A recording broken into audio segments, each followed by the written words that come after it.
Em entrevista ao jornal Estado de São Paulo, o ministro da Educação, Abraham Weintraub, disse que vai cortar recursos de universidades que não apresentarem desempenho acadêmico esperado e, ao mesmo tempo, estiverem promovendo balbúrdia. Segundo o ministro, a Universidade de Brasília, a Universidade Federal Fluminense e a Universidade Federal da Bahia já foram enquadradas nesses critérios e tiveram repasses reduzidos. Para o ministro, universidades têm permitido que aconteçam em suas instalações eventos políticos, manifestações partidárias ou festas inadequadas. De acordo com o MEC, as 3 universidades tiveram 30% dos seus créditos orçamentários anuais bloqueados. Os cortes atingem as chamadas despesas discricionárias, destinadas a custear gastos como água, luz, limpeza e bolsas de auxílio a estudantes. Vera. Pois é, eu acho que o critério para você definir a dotação orçamentária de universidades não pode ser um critério de balbúrdia. Primeiro, porque isso é algo bastante subjetivo. Segundo, que isso não mede o desempenho das universidades, né? Você deveria olhar a produção científica, deveria olhar quantos professores tem com doutorado e se isso está aumentando, deveria olhar a média que a universidade tem em rankings nacionais e internacionais de avaliação de desempenho, deveria olhar as matrículas versus o número de formandos para saber se existe um funil muito grande em que pessoas ficam pelo caminho, o que pode ser um sinal de um ensino de qualidade ruim. Enfim, há vários critérios que são métricas que devem ser usados se você precisa fazer um corte orçamentário e se você precisa fazer um corte orçamentário que não seja linear para todas as universidades federais.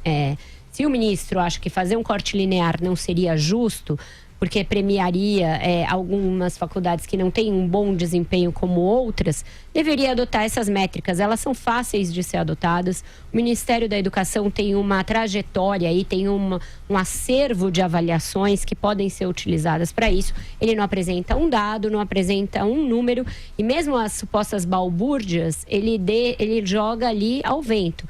O ministro acompanha o 3 em 1, eu sei, conversei com ele no sábado, ele falou que gosta do programa, fez uma série de considerações que eu tratei de publicar no BR18 da mesmíssima maneira como ele falou. Ele já falava lá na conversa comigo sobre bagunça, mas ele também sempre fala nas entrevistas que dá, naquilo que escreve, falou na sua participação na cúpula conservadora, que ele, quando acadêmico, enquanto docente de universidades federais, sofreu perseguições pelo seu posicionamento político. Ele e o irmão, ele relata essas perseguições e são realmente, na forma como ele relata, bastante odiosas, se ocorreram da maneira como ocorreram. Então eu convido o ministro a uma reflexão. Se esse tipo de atitude, partindo de um ministro de Estado, um ministro que deveria zelar pela educação, não é a moeda oposta daquilo que ele sofreu, não está promovendo perseguição àqueles que ele julga que são adversários políticos só por questões ideológicas e só por questões políticas, não deve ser essa a régua a medir o ensino brasileiro. Alexandre, sua opinião, vamos lá. Olha, a universidade estatal, ela é um projeto da sociedade e gasta bilhões do contribuinte, gasta muito dinheiro. Eu acho que nós podemos discutir pontualmente a medida A, B ou C, o que tipo de critério está sendo usado pelo ministro, mas qualquer movimento na direção de uma certa prestação de contas, ou como a palavrinha da moda é de algum accountability da gestão das universidades, me parece um bom caminho.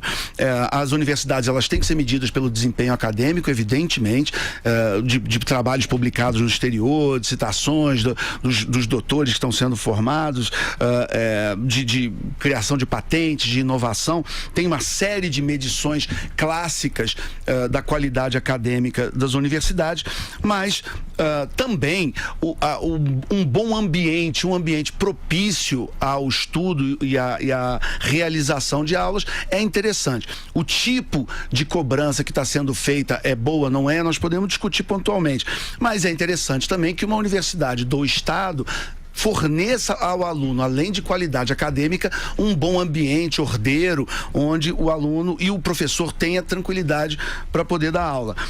eu particularmente não gosto do modelo de universidade estatal. Na minha cabeça, eu acho que as universidades têm que ser privadas e quem não tiver dinheiro para pagar a universidade tem que receber uma bolsa de estudo. Mas considerando a existência de um modelo que não me é simpático, que é de uma universidade estatal, ela no mínimo tem que prestar contas do que ela está fazendo com o dinheiro do brasileiro, do contribuinte, do dinheiro suado. A gente trabalha 4, 5 meses por ano para pagar imposto, uma parte enorme disso vai para bancar essas universidades, e qualquer avanço que eu vejo que se faz, e não é exclusividade desse momento agora não, mas em outras oportunidades, onde se tenta ter algum tipo de accountability, de prestação de contas, tem sempre essa gritaria de independência acadêmica. A independência acadêmica tem a página 2, eles têm que ter independência para escolher o currículo, para fazer as melhores aulas possíveis, mas no geral é um projeto da sociedade, bancado com dinheiro da sociedade, e a administração dessas instituições tem que ter transparência. É claro que nunca vai sair daqui uma defesa de uma gestão política do Ministério da Educação ou uma visão ideológica para cercear a liberdade da universidade de um lado, de outro, de qualquer tipo de ideologia. O projeto de uma universidade é acadêmico, educacional, mas se a universidade puder ser medida, o investimento que a sociedade faz em termos do desempenho acadêmico e também um mínimo de controle sobre o ambiente que é criado para que os alunos e professores possam desempenhar suas funções, me parece um bom movimento. Sua leitura, Carlos Andreasa. O lance é o seguinte: balbúrdia não é critério para ministro de Estado, não é critério para homem público. Parece uma reação intempestiva com efeito autoritário, talvez com um grau de revanchismo, dado o histórico de perseguições sofridos pelo ministro. Não é aceitável e abre contra o ministro Abraham Weintraub 2 flancos. Um, a meu ver, muito óbvio, derivado do modo como ele se expressou a respeito dessa matéria. É inconstitucional. O critério que ele estabelece, que ele apresenta publicamente, que ele verbaliza para tratar de recursos públicos para universidades e diminuí-los em função de balbúrdia, cria uma situação de inconstitucionalidade.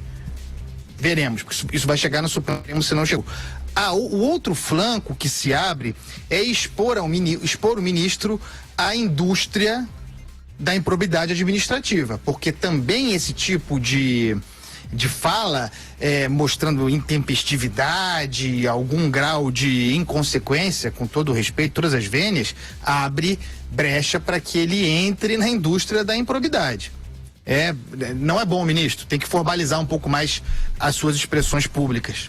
E assim, né, o ministro, ele é um economista, portanto, ele entende muito de números, entende muito de métricas. Ele é alguém que é oriundo do mercado financeiro, ele fala com bastante propriedade a respeito disso, de como ele sabe avaliar indicadores.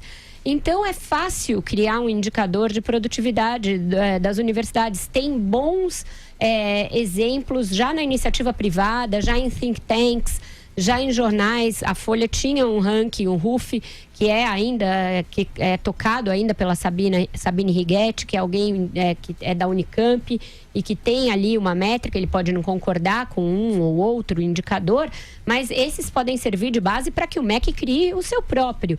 E aí eu acho bastante lícito dizer que a verba é uma só, que o cobertor é curto, como o ministro me disse no sábado, e que governar é fazer escolhas com o que todos nós estamos de acordo, e também que a educação básica é a prioridade e não a universitária. Então, assim, nós vamos alocar menos dinheiro à educação pública universitária. E esse dinheiro será alocado segundo estes critérios. Ok, isso é gestão, isso é administração pública. Os opositores vão chiar, todos, mas haverá um critério claro, haverá um critério que é de gestão pública e do qual não se poderá discordar, a não ser desse ou daquele indicador. Mas o que ele expressou na entrevista a Renata Agostini do Estadão é algo absolutamente cunhado de viés ideológico. Não tem outra justificativa. Mesmo porque na própria reportagem a jornalista do Estadão mostra que essas instituições que ele elencou e ele já puniu com um corte de 30% do orçamento, algo que é capaz de inviabilizar financeiramente uma instituição de ensino, elas têm tido melhoras em rankings, em avaliações. Então, não se sustenta sob nenhum critério a declaração do ministro. Ele ainda tem tempo de voltar atrás. Como alguém da iniciativa privada, ele sabe que os caminhos não são irreversíveis, que você pode voltar atrás numa decisão em mesa de operação, né, ministro? Sabemos se faz isso toda hora, então ainda é possível voltar atrás nessa medida que pode ter sido tomada de forma intempestiva, como disse o Andreasa. Alexandre, dá tempo de um último complemento. Repito que eu não quero ingerência político-ideológica em administração de universidade, mas o Brasil realmente gasta muito, muito dinheiro com essas universidades e tem uma dificuldade enorme de posicionar uma, duas ou três no ranking das 200 melhores do mundo. Então as duas posições são válidas. Impedir que governos façam ingerências ideológicas, mas também cobrar métricas e responsabilidade da gestão de bilhões e bilhões do contribuinte brasileiro. Muito